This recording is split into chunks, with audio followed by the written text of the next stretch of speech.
El planeta de la vida. La Tierra, el planeta en el que vivimos, es el único que tiene vida en todo el sistema solar. La vida se desarrolla gracias a la presencia de agua y oxígeno en la atmósfera. Vista desde el espacio, la Tierra se distingue de los demás planetas por su color azul, resultado de la gran cantidad de agua que contiene. Solo en un lugar como la Tierra es posible que los seres vivos, como las personas, las plantas y los animales, puedan crecer y desarrollarse debido a la presencia de agua y oxígeno. Y como esos elementos solo se han encontrado en nuestro planeta, eso hace suponer que solo aquí es posible vivir. La Tierra se transforma. Hace más de 4.500 millones de años, la Tierra era como un globo de roca fundida. Conforme se fue enfriando, se endurecía la corteza. Posteriormente surgieron toneladas de ceniza, lava y vapor de agua hasta que poco a poco se enfrió el planeta y el vapor se hizo líquido, formándose los mares y océanos. El agua de los océanos es salada debido a que con los pasos de los milenios se disolvieron en ella partículas que se habían formado en la corteza terrestre. La principal sustancia que se disolvió fue la sal o cloruro de sodio, y como sabemos, esta agua no sirve para el consumo humano. A diferencia del agua salada, el agua dulce se purifica por medio de la evaporación, ya que así se separa de las sustancias disueltas en ella, como la sal. Es importante recordar que de todo el agua del mundo, el 97% del agua es agua salada, y solo el 3% es agua dulce, y que además gran parte de esta agua dulce se encuentra en los polos, y no puede ser aprovechada. Así, solo el 1% del agua en el mundo está disponible para consumo humano. Recordemos también que el agua es un líquido transparente, sin sabor y sin olor, y que está formado por 2 átomos de hidrógeno y 1 de oxígeno. El agua en ríos y lagos. ¿De dónde viene el agua dulce?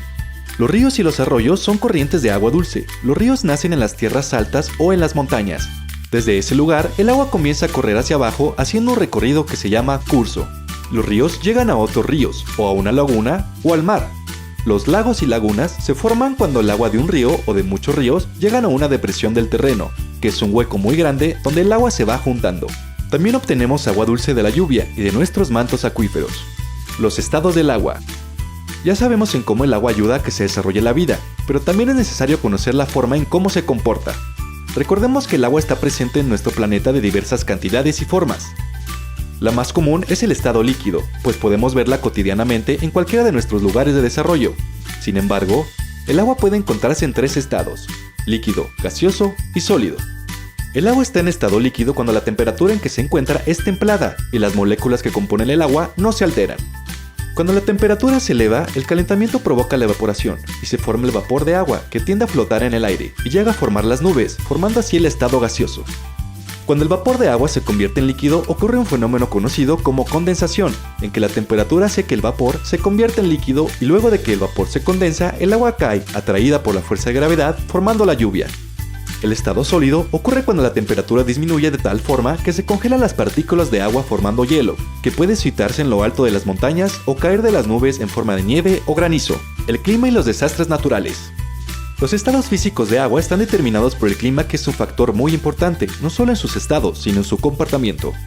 En la actualidad, el clima se ha alterado debido al sobrecalentamiento del planeta, lo que en ocasiones provoca desastres naturales como las sequías, que es la ausencia total o parcial de agua para el riego de cultivos y el consumo de ganado o por el hombre mismo. En el caso de las inundaciones, es la acumulación de agua proveniente de precipitaciones o el desbordamiento de ríos, presas o lagos. Este fenómeno afecta a las viviendas que se establecen cerca de los mantos acuíferos, principalmente en la época de lluvias, que ocurre durante el verano y a principios del otoño. La solución a este tipo de catástrofes se encuentra en el uso adecuado de nuestros recursos naturales.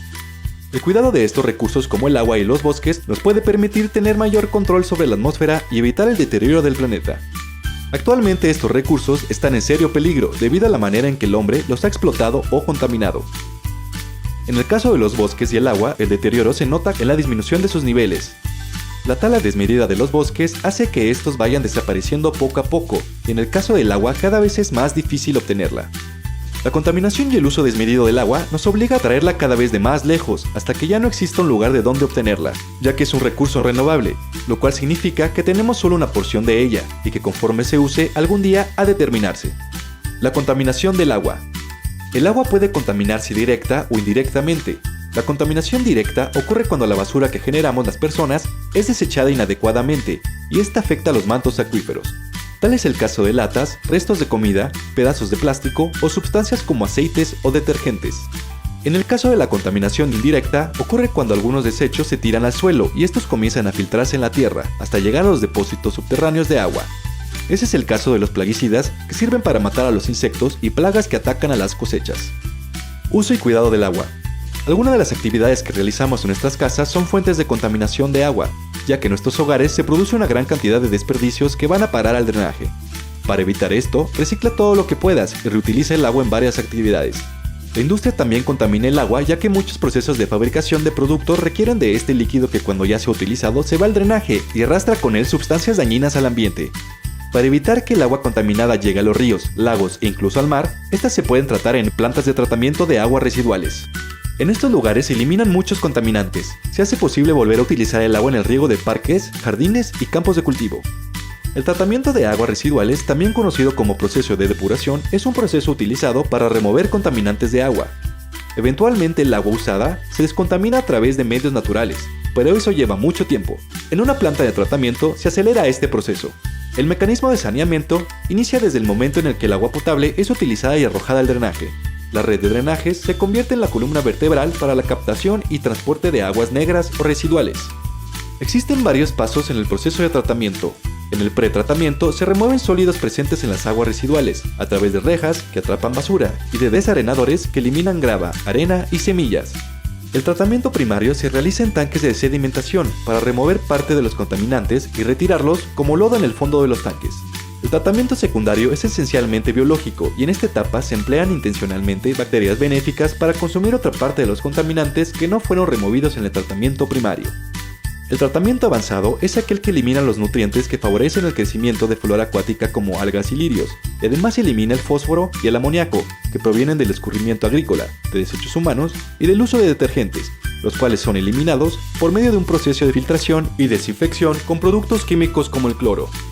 En Querétaro, la Comisión Estatal de Aguas es el organismo encargado de obtener el agua de las distintas fuentes de abastecimiento, de potabilizarla, distribuirla a todos los hogares y de tratarla o sanearla, por lo que su trabajo es muy importante para todos los queretanos.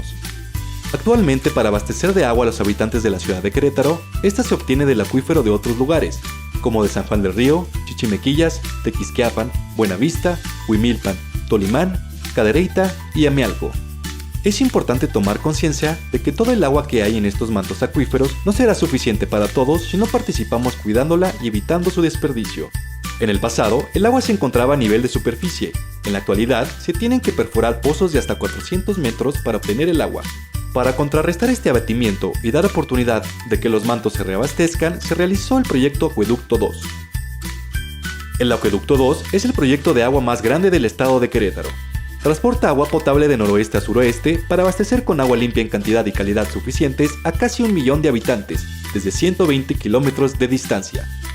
Antes de enviarse a la ciudad, el agua pasa por una planta potabilizadora.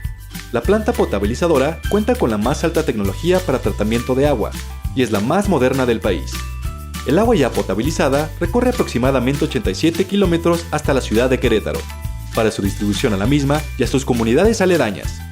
Los usos del agua son muy diversos y su cuidado y uso racional es importantísimo para lograr conservarla. Debemos recordar que el agua es el elemento fundamental que nos permite estar vivos, no solo a los seres humanos, sino a todos los seres en la naturaleza. Todos debemos ayudar en casa a mantener la calidad del agua. El agua que se distribuye en nuestras casas pasa por un proceso de potabilización. Sin embargo, al almacenarse en tinacos o cisternas, el agua puede contaminarse.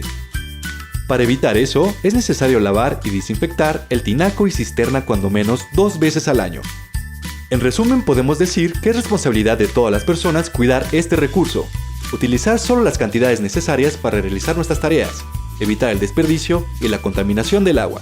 Nosotros podemos y debemos tomar acciones en este sentido, y como ejemplos podemos citar: cerrar las llaves del agua mientras nos enjabonamos o rasuramos, tardarnos lo menos posible y no tirar el agua fría que sale antes de la caliente, para lo cual hay que colocar una cubeta debajo de la regadera hasta que salga el agua caliente. Es mejor bañarnos en la regadera que en la tina, con esto ahorramos 7.300 litros de agua al año. Lavarnos los dientes con un solo vaso de agua, enjuagar el cepillo con un mínimo de agua, asegurarnos que todas las llaves estén bien cerradas, nunca barrer con la manguera y evitar jugar con ella. Utilizar solo una cubeta para lavar el automóvil, regar las plantas y jardines por la tarde o noche y solo cuando sea necesario. Revisar y cambiar los empaques de las llaves que se encuentren rotos o desgastados. No utilizar el inodoro como papelera ni cenicero. Instalar en el tanque del sanitario una botella con agua, para reducir el volumen de la descarga. Evitar lavar los trastes y alimentos bajo el chorro del agua e instalar dispositivos ahorradores. Es importante que sepas que todo lo que nos rodea requiere de agua en su proceso o en su producción. ¡Todo! Tomar conciencia de esto y llevarlo a la práctica diariamente nos ayuda a garantizar el abasto de agua para el futuro, tanto para nuestras casas como para nuestro planeta.